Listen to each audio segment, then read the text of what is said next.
Follow the money. That's what I always say. You always follow the money. Yeah. This is Follow the Money with Mitch Moss and Pauly Howard on VSiN. And we are off. Welcome in. Follow the Money here on VSiN, the Sports Betting Network. Mitch Moss, Pauly Howard, live in downtown Las Vegas. And this show is brought to you by DraftKings. Here's a schedule for today. Guess-wise, Sal Paolantonio is going to be on an hour from right now. He'll join us for approximately 25 minutes at that time. Adam Chernoff later on. Also, same deal with Adam as always. Every Friday, football season, he's going to be on for about 25 minutes. And Mike Pritchard, former NFL player, NFL betting analyst here at VSiN, he's going to be on the show a little bit later on. We have plenty of props to get into. We have divisional round trends over the years. And we have 4 monster games on the schedule. Yes. Paul, I always thought that next weekend was my favorite weekend of the playoffs. I liked it more than the Super Bowl for a long time because to me it was all about the journey over the destination. Do you think this weekend's actually better? Yes. 4 games, big boys playing, a lot of intrigue. I always think this week is better than the championship Sunday. I've come around to that. Yep. I got props and notes and stats coming out of my ears. I wouldn't want it any other way. It's getting close to the end. It's a little frustrating. Now we'll be talking about March Madness soon here, but I'm with you. This is going to be a great weekend. And maybe we get some upsets. As we talked about on Monday, you got great quarterbacks. You got powerful 1 seeds. You have the Love and the Stroud story. You got a 250-1 shot and a 225-1 shot still alive in this round. It's nuts. So everything you want is in play here this weekend. Yep. So the first 250-1 shot, basically in that range. That's the game to kick off tomorrow, and that is Houston playing at Baltimore. They were a dog last week, small, albeit at home, and they got the job done in convincing fashion over the Cleveland Browns. And how much, again, was that Browns defense fugazi compared to being what they were like at home? On the road, they were a totally different defense, and they were obliterated by this very impressive rookie that we have in C.J. Stroud. The first ever start that he made was against the same opponent in Baltimore. Ravens hanging tight here, 9.5-point favorites. Total is at 43.5. And then you start to look at some of the injury reports for this game. Will Anderson was limited yesterday, as was Sheldon Rankins on the defensive line. Malik Collins, same thing. Jonathan Greenard, again, on the defensive line. Linebacker Denzel Perryman was also limited. You really cannot run the football on this Texans team. They've been great at shutting it down. You can pass on them. Other than the Colts game. Yeah, right. Yep. That's exactly spot on. That's why that was so surprising. You can pass on them. And so, what's the game plan here for Baltimore? Is it Jackson's going to win the MVP? And if they can't, the ground game's not there. Edwards is not going to be, in theory, again, truly effective. Is this going to be a big passing performance from Lamar Jackson in this game? I think that's what the recipe is here for the Ravens. Okay. Well, I wouldn't be surprised if they have success on the ground, though. And based on what happened at the Colts game, that kind of scared me a little bit with how Taylor ran wild on him. And it was alarming. I mean, he didn't have to throw the ball if they didn't have to do that on 4th down. But the Lamar Jackson issues, and we talked about who's under the most pressure this weekend. Is it Lamar? Is it Allen? Is it Purdy? He's going to win the MVP, only has 1 playoff win, 12-plus days rest, 1-6 ATS, laying more than a touchdown, 1-8 ATS. They said he has a different look in his eye.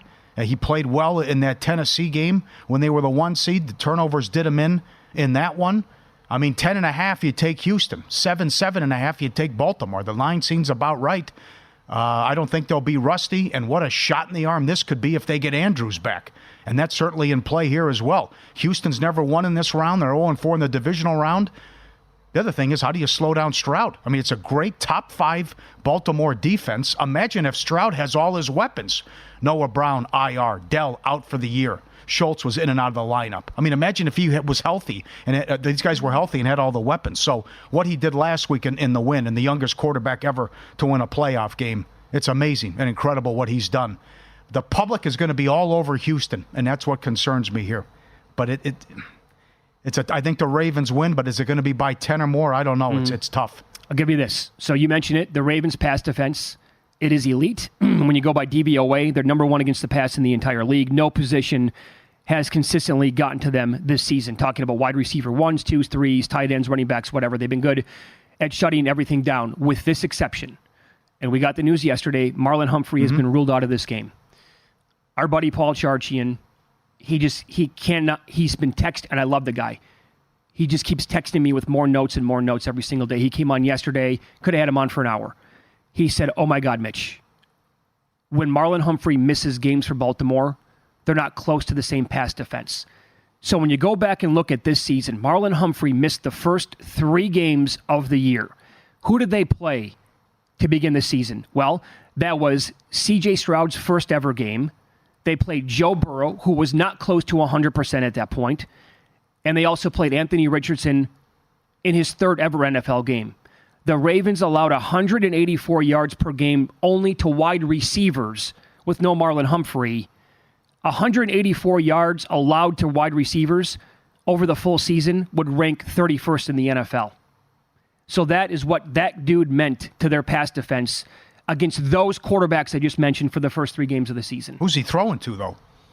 Well, Collins has been... Well, I know, but that's the only guy. Yeah. Charch loves Schultz under receiving yards. So what, do you have 1 catch against Cleveland?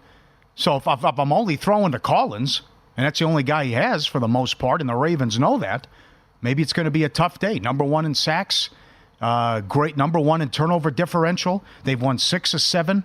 Plus 90 point differential, turnover differential, top 5. This is just a great team with their A game right there with San Francisco. The one thing that would concern me is the last couple of years, these blown leads. So even if they're up big, does Houston come in the back door and do they make it close? Because you look at these twice they've had double-digit leads in the 4th quarter and lost, and that's been an issue the last couple of years. Sure.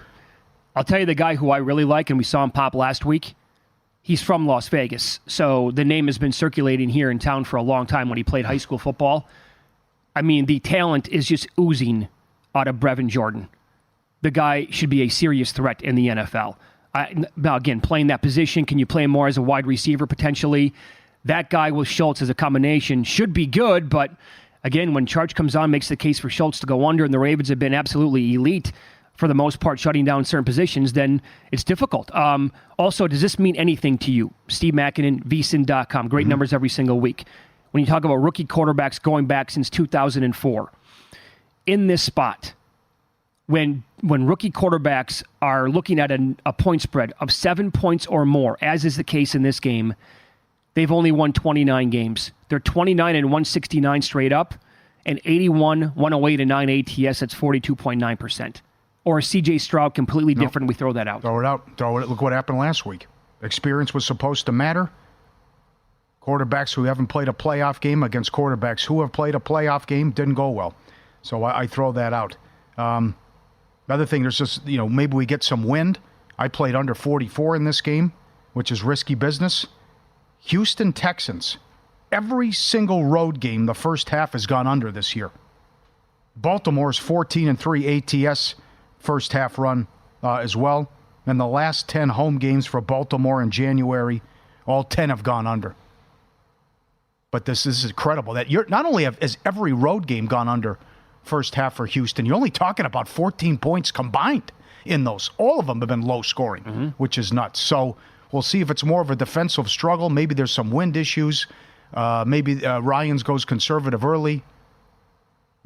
Tough. It's a tough game, but I'm concerned that you're going to see the public be all over Houston here, and maybe Baltimore runs them out, knowing that this is, they are. Everyone's asking them about 2019. They can't get away from it. They've changed their practices. They've changed their schedule.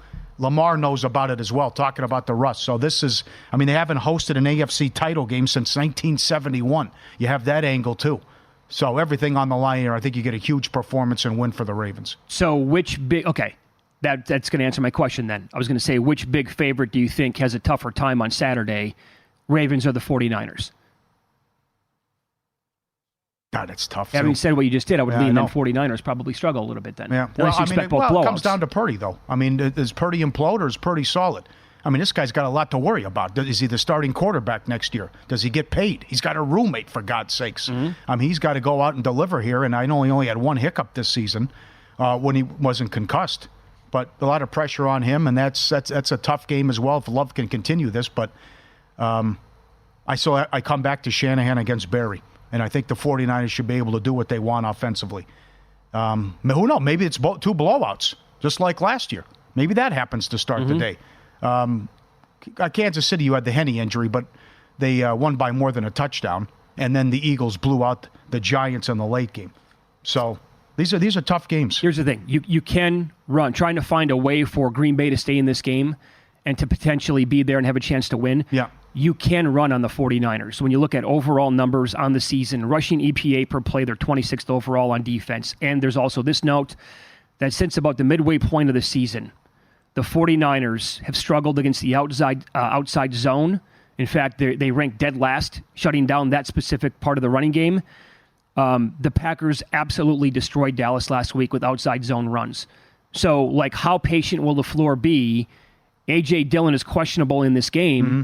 Could that actually be a good thing if he doesn't play? So then we get more Aaron Jones and to see that guy play and get him 20 carries in this game. Niners could run all over Green Bay, though, too. That could absolutely happen. Green Bay was lousy against the run, especially yards after contact. That could be a problem. McCaffrey, Debo, the creativity and imagination from Shanahan, maybe that's too much. I was going back and forth with Frank B as well, sharpest guy in the business. I think that I'm confident the Packers are going to get the ball to start the game. Yeah, so am I. Shanahan defers. He's not going to change his mind. LaFleur's going to take the ball. He's going to want to do what he did against Dallas again. I would look at no score first 5-minute prop. But it looks like Green Bay, very confident Green Bay is going to get the ball to start the game. Yeah, and that first drive, if that's the case, that first drive is going to be so huge. If they can go down and score again, they have scored the first touchdown of their games 9 straight. So if they could do that, but if not, then they punt, give the Niners the ball right back, and they're going to get the ball at halftime. Up next, more games over the weekend, including a 13-2 under run.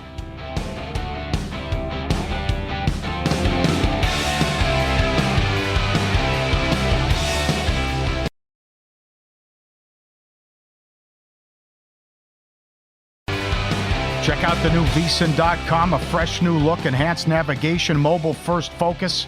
We have expanded our educational content and strategy sections for new and experienced bettors. vsin.com, check it out today. Any questions about the sunsetting of the vsin app, go to vsin.com/FAQ, vsin.com/FAQ, and check it out. You mentioned how big this could be, that Green Bay's supposed to get the ball first on Saturday if they go down and score. Teams that have scored first so far are 6-0 in the playoffs. And that's just enormous if they're going to get the ball first, go up 7-0, go up 3-0. Because if it's a 3-and-out and you give San Francisco good field position, you could be down 7-0 and they're going to get the ball to start the second half. And we know they have the best A game, what they've done. Blowing out Tampa, blowing out Seattle twice, blowing out Pittsburgh, Jacksonville, Dallas, and Philadelphia. Yeah, and by the way, your angle there on the no-score first 5 minutes, I would actually maybe go a little bit more than that, too. I would look at the first 6, maybe even the first 7, because even if the Packers get the ball and go down and score, do you think they're going to have a ton of success with, like, explosive plays, or is it going to be more methodical, taking time off the clock, running Aaron Jones with those outside zone runs that we talked about, and then melting a little bit clock, and then they would eventually score in that under that scenario? Yeah. Like, I don't see the Packers going 4 plays, 75 yards in a minute 39 against the 49ers defense. Could be wrong. That could happen, but I mean, that's an upset if it does. What would you do if you're Shanahan? You come out throwing or you run the ball? Green Bay near the bottom against the run and 23rd allowed yards per carry. I think I would I'd stick to who you've been the entire year and mix it up a little bit. I would, because you have to use McCaffrey over the left side of the line with Trent Williams blocking. If he has the hiccup early, okay. Then I can treat him like Garoppolo, and then I can focus more on the rushing attack. Maybe they contain and shut down Love. Who knows? Maybe the moment's too big. I mean, this is the youngest playoff team since the 77 Bears. It didn't matter last week. But that was the surprising thing, right? That Dallas pressure could never really get to Jordan Love. Yeah. And so he was back in the pocket, dancing around the entire time, and receivers are getting wide open.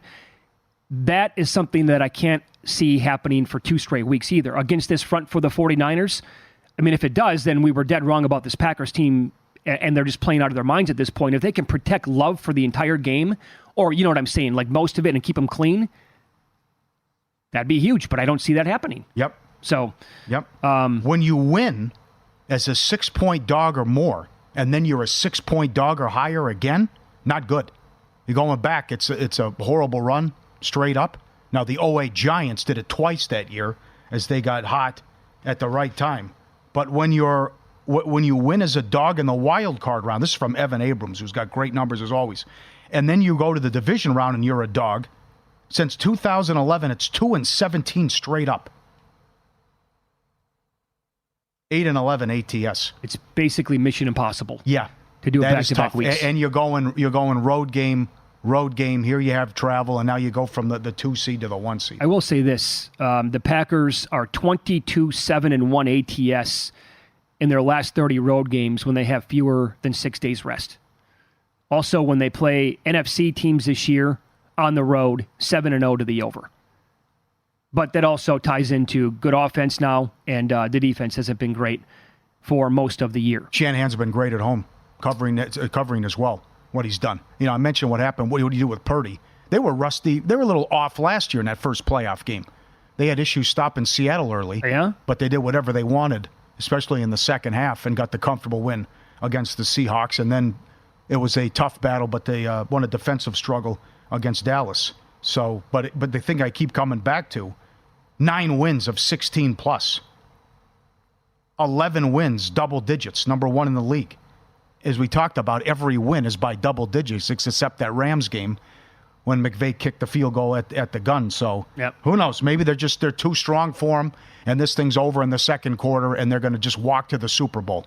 I mean, to think it's right there for them. You're a 10-point favorite, and then you might be a 13.5-point favorite or higher against Tampa, and you're probably 7.5 against the Lions. Mm-hmm. Not that Dallas is going to beat them anyways, but this is really set up beautifully for Seattle to go to the Super Bowl. And then who do you play? Is it Baltimore rematch, or is it Buffalo or Kansas City? What is their price? I haven't checked lately. What is their price to win the NFC? 180, I believe. Minus 170. Minus 180. Yeah, I thought it was like minus 170. Yeah, okay. That might have been right after the Cowboys got beat when I saw minus 175. That's up to $2 here now. Yeah, well, that'll tell you, again, based on the opponent they're going to get. So that will be the Lions or the Buccaneers. You bet Buccaneers +6, part of a hedge. Earlier in the week, Mike Palm from Circa was on this show yesterday, and he kind of hinted that it might touch 7 here. I think if it does touch 7, Paul, that number is going to last for like 10, 15 seconds. So you're going to be on your toes if you want the 7. Maybe I'm wrong on that. Maybe it hits 7 and it just doesn't disappear. If it does, I will absolutely be interested in grabbing Tampa Bay plus the 7. And still 6.5, I think, might be worthy of a bet. Here's the thing that you know, right? You can't run on this Detroit front. They have been excellent at slowing down opposing teams' running backs. And so the numbers now in the prop world are coming down on Rachaad White this week for the overall yards. The attempts that moved from 16.5 to 15.5. And the way that you beat both of these teams basically is through the air. So are we going to get an aerial circus here indoors? Good weather, obviously. Ask the reporter what it's going to be like outside. See what kind of an answer you're going to get. I'm adding more on Tampa Bay. Based on Paul Charchian's breakdown, how bad this Detroit defense has been, his breakdown of what Godwin and Evans should do, and I'm very concerned about this. I can't wait to talk to Mike Pritchard, who played 9 years in the NFL. Adam Chernoff's very concerned about this. Starting today, Ben Johnson has 4 interviews. I mean, it's the biggest game of his coaching career. As Ross Tucker tweeted, this is a flawed process that one of the most important people involved in the Lions' biggest game in 30-plus years has 4 interviews in the next 2 days. We saw what happened with Dan Quinn. It's not the be-all, end-all, but this guy is interviewing twice today and twice tomorrow, and you got a big game coming up Sunday morning? Mm-hmm. I think this is the process. It's an issue. The timing sucks. I'd be very concerned about that if I'm a Detroit fan, that your OC has these long interviews, and this is going to take up most of his time the next 2 days. Of all teams for this to happen to. Yeah. I totally agree with Ross Tucker. Yeah, it absolutely. Sucks. It's terrible. Based on their history and how hungry the fans have been for that long, and now this guy is such a hot commodity that this is the only time that he has in this window to actually interview. I mean, that's just, there's something wrong for sure.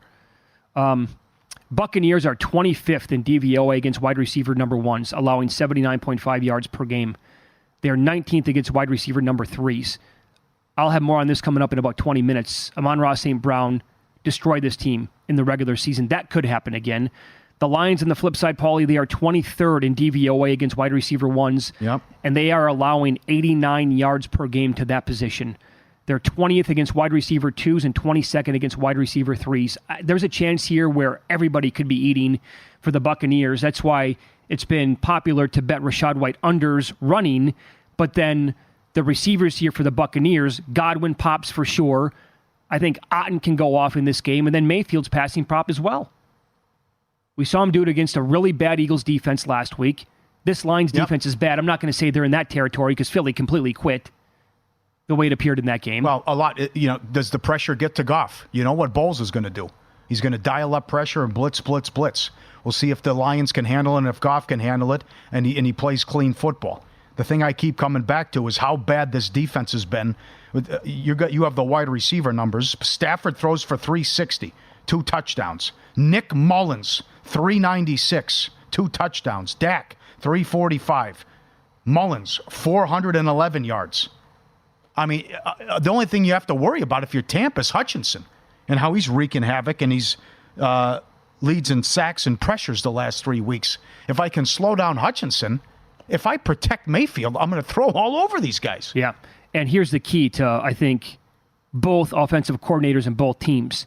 How often are they going to run in early down situations, right? Because you cannot put Jared Goff in 3rd and long for most of this game, especially when Bowles is going to be dialing up the blitz. Right. And Goff is not the best at that, as we all know, and he's also not exactly tremendous at audibling at the line of scrimmage out of a play when he sees something that he might not like. The same goes on the flip side, too. For the Buccaneers, I think you need to be putting Baker Mayfield in better positions, like 3rd down. Make it 3rd and 2. Don't run the ball early on, and I think they know that. I think they've realized that now in recent weeks.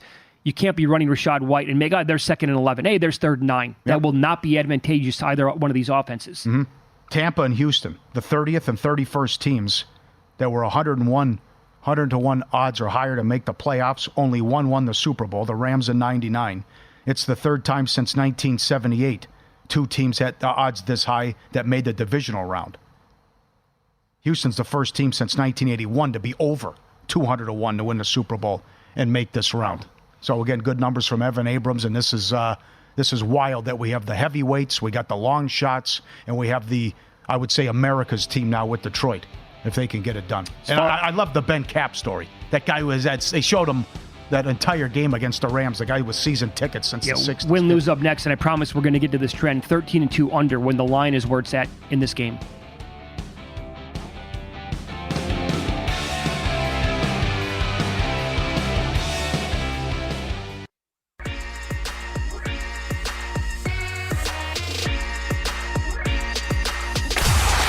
Last night? Wow, winning. Or was it a rough one? Well, they can't all be winners, can they? Loser! You're a loser! Pauly Howard recaps the night in sports betting in Win Some, Lose Some. All right, NHL favorites 7-3 last night. Home teams went 8-2.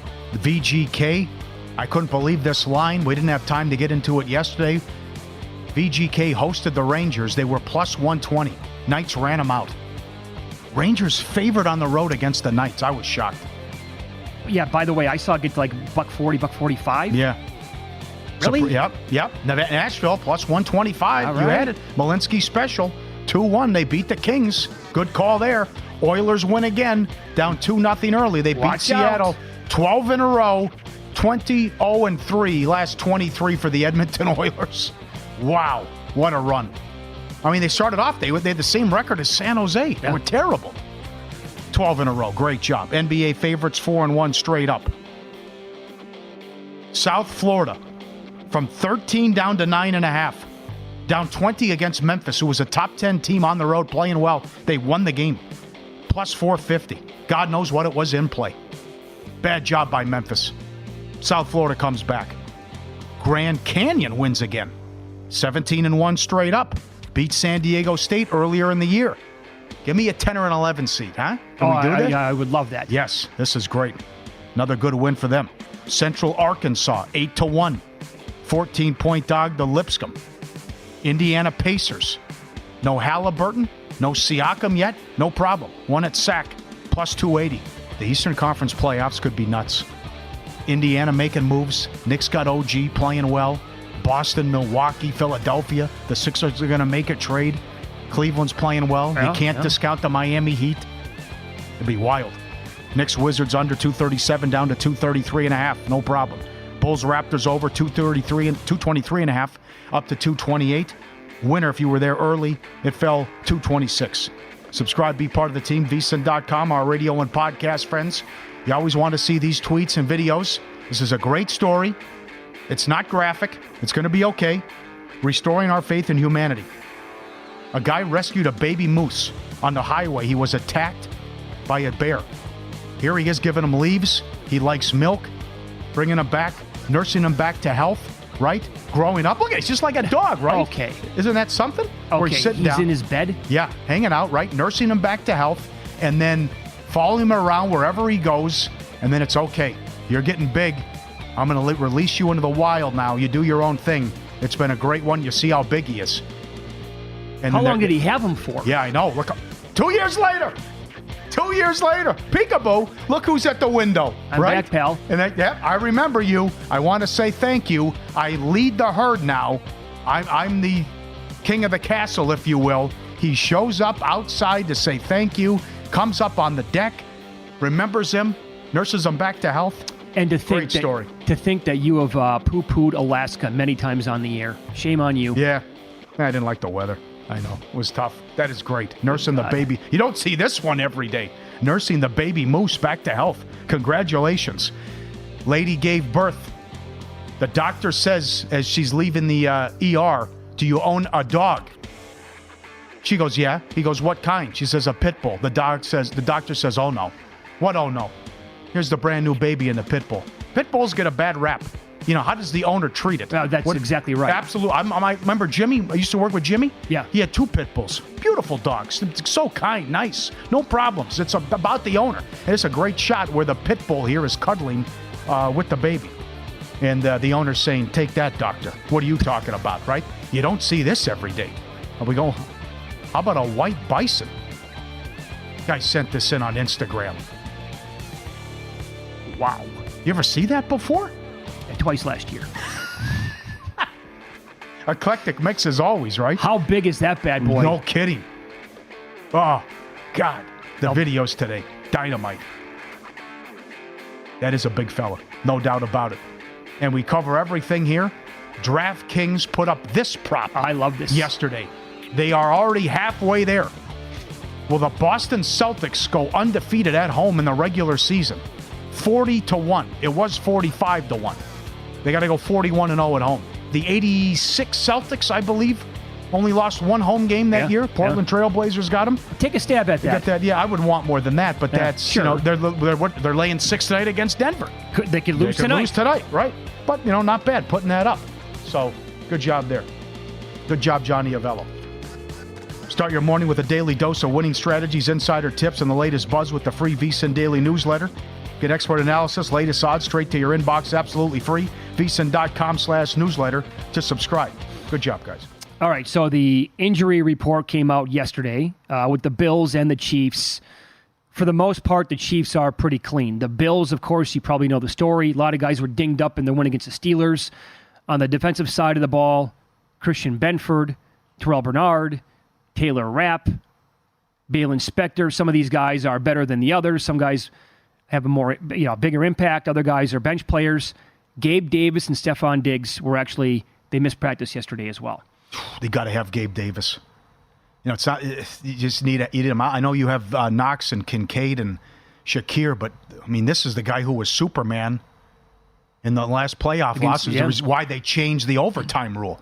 The 42-36. Would he have 4 touchdowns in that game? Yeah. So, I mean, it'd be a big shot in the arm if they can get him. But also, how many defensive guys are you going to be down? I mean, this is, it's great that they're in this position.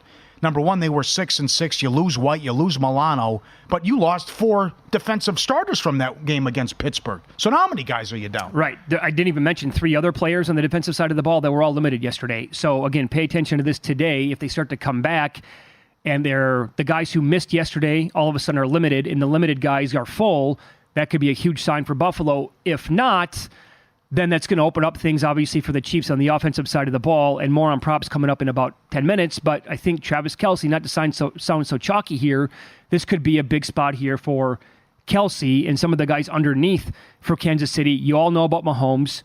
Mackinnon has this at vsin.com. He has 8-2 straight up as a dog, 10-0 ATS on the road or neutral overall in his career. There's also this. The point spread's hovering around 45.5. The Chiefs are 13. Everybody just thinks Mahomes over, tons of points. It hasn't been that way for a while.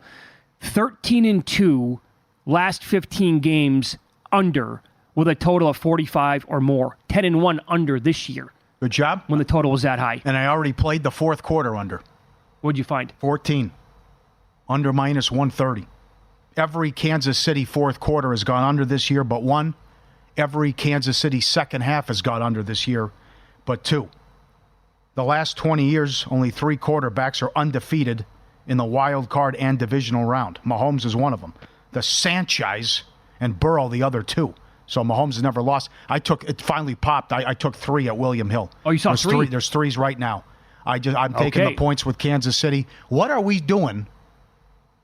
What are we saying Monday if the Bills lose and Allen's a big reason why and he turns it over? That's a good question. I mean, if this is it now, you've been waiting for this opportunity. You finally get him at your place. The last 5 meetings have been in Kansas City. Is McDermott fired? Oh, boy. Another guy? It depends what it looks like. I know. If some of these candidates are still available? Yeah. How many current coaches without a job would be drooling to get the Buffalo gig? Yeah. A lot of them. It's right there, right? It's like Femi told us. This is your ceiling. I mean, this is your ceiling if you can't win this game. Yeah. I mean, you got to be able to beat Mahomes. They've had all these issues offensively. You finally get them at home. Now you get more snow, problems getting around. What's going on with practice time? This might look the exact opposite of previous Bills and Chiefs games. Everybody has that playoff game burned in their memory because it was so good. That was maybe the best playoff game I've ever watched. Mm-hmm. But defensive EPA versus offensive EPA on the ground, the Chiefs are 28th EPA on defense against the ground game. The Bills are second overall on offense. So could this be, instead of talking so much about Josh Allen and Patrick Mahomes, are we going to be talking about Isaiah Pacheco and James Cook? Yes. The Bills are 24th in EPA per play, per rush, 26th in explosive rush percentage. And Pacheco has been a major factor here for the Chiefs when he's been healthy. I love the way the guy runs. They've been getting him the ball a lot more, and that makes sense to me. Here's what's going to decide the game to me. By the way, the Bills 14-2 straight up home playoff game since 1970. It's going to come down to the red zone issues. Now, who cashes in the red zone? Kansas City has all kinds of issues in the red zone. And what happens if I have to rely on Bass after how ugly that looked Monday with the field goals? Not even close from 26 yards, and then the block jailbreak by Pittsburgh, and you have a new punter now as a result. I'm glad you brought that up about the Chiefs, the red zone struggles, because think about the last 2 teams that they played, and they could not score touchdowns. Yep. The Miami defense, how many guys were they missing on that side of the ball? Good call. So couldn't cash in. Yep. And in the final week week 17, Bengals, when all the starters were playing. Yep. All field goals. Bengals defense, horrible. Yep. So really the last 2 games in which the starters gave it a go for the Chiefs, those 2 defenses, and they struggled mightily scoring touchdowns. That could kill them in this game. Mm-hmm. All right, let's follow the money here on VSiN, the Sports Betting Network. Up next, we'll discuss props for the weekend. I know it's chalky. I had to do it. And some of these numbers on wide receiver ones in this spot are eye-popping.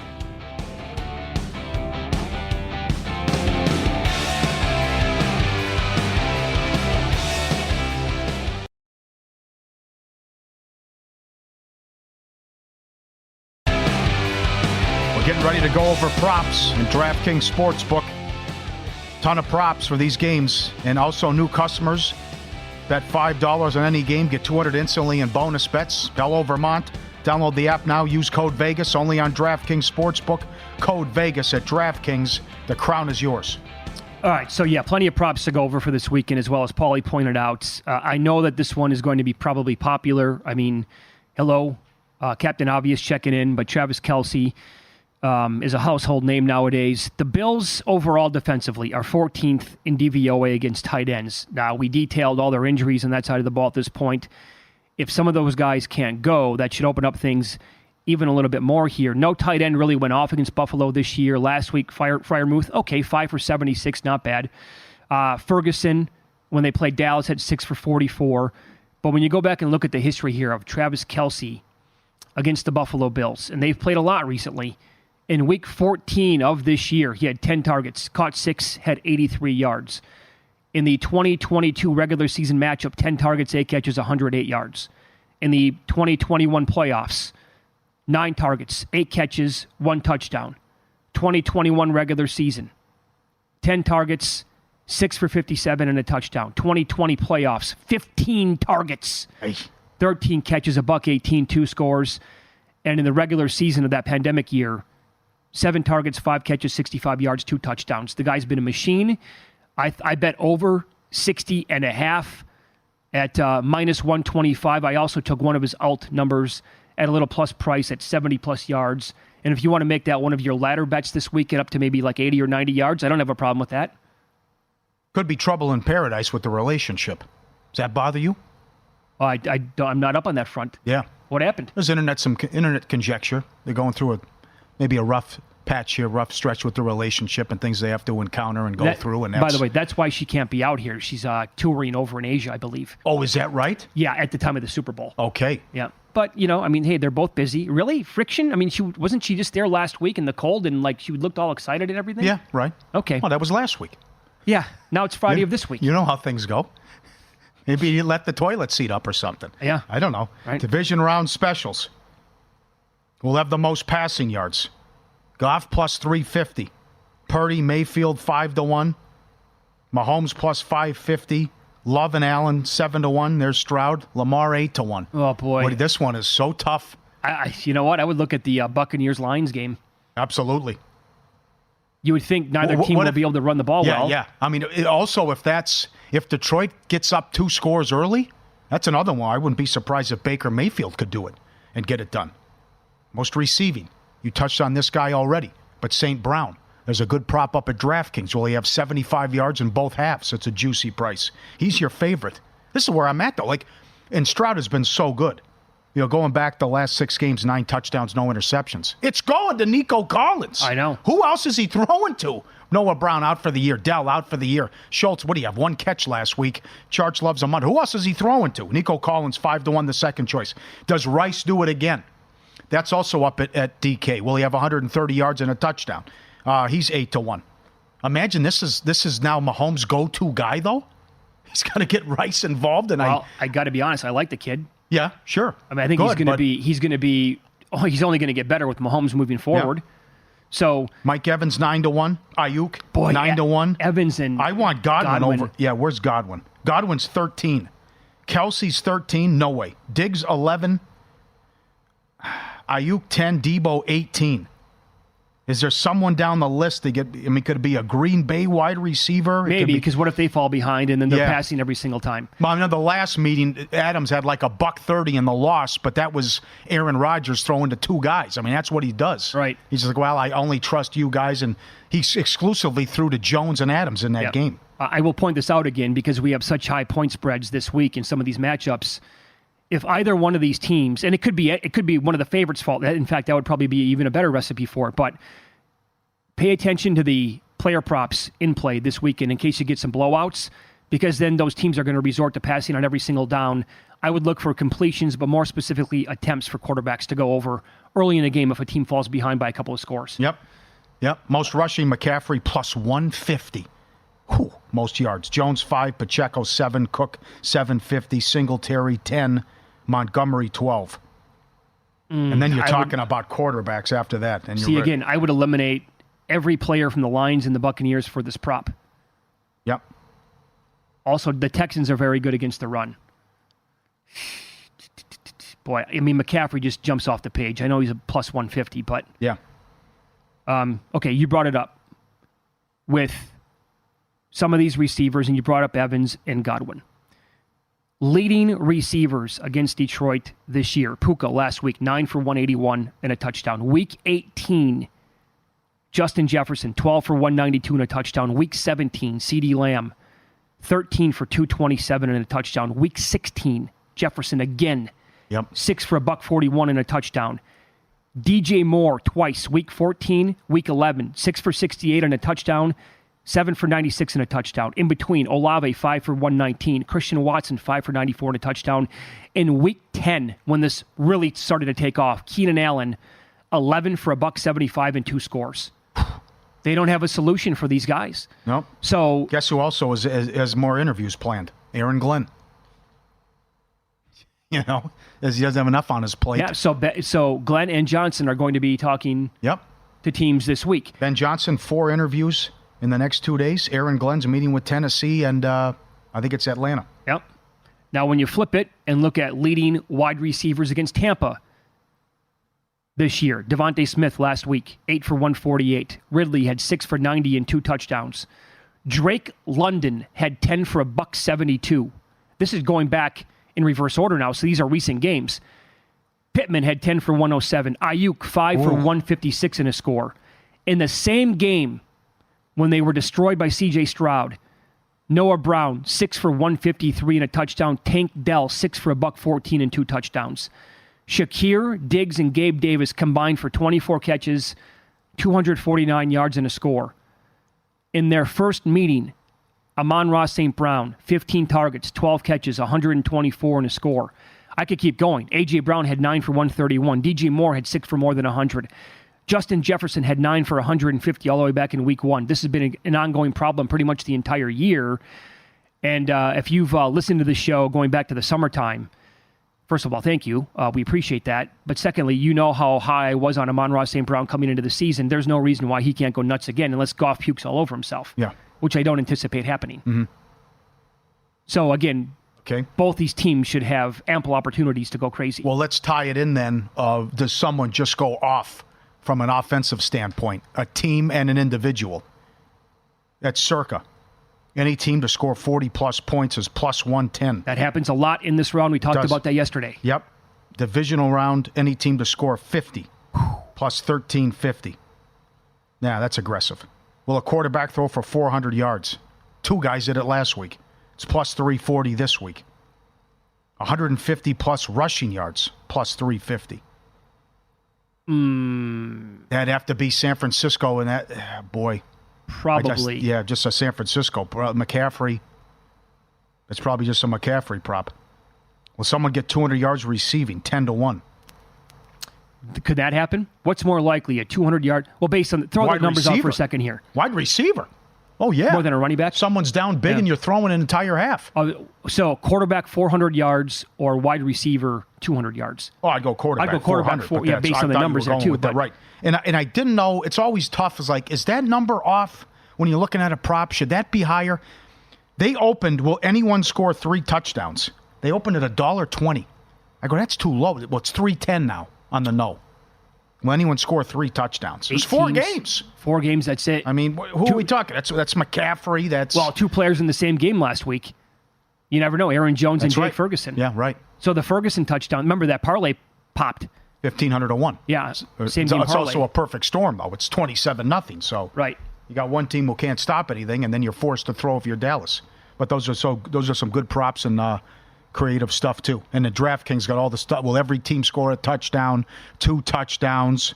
Every team kick a field goal. Every team have a passing touchdown. Most points, 37.5 by one team.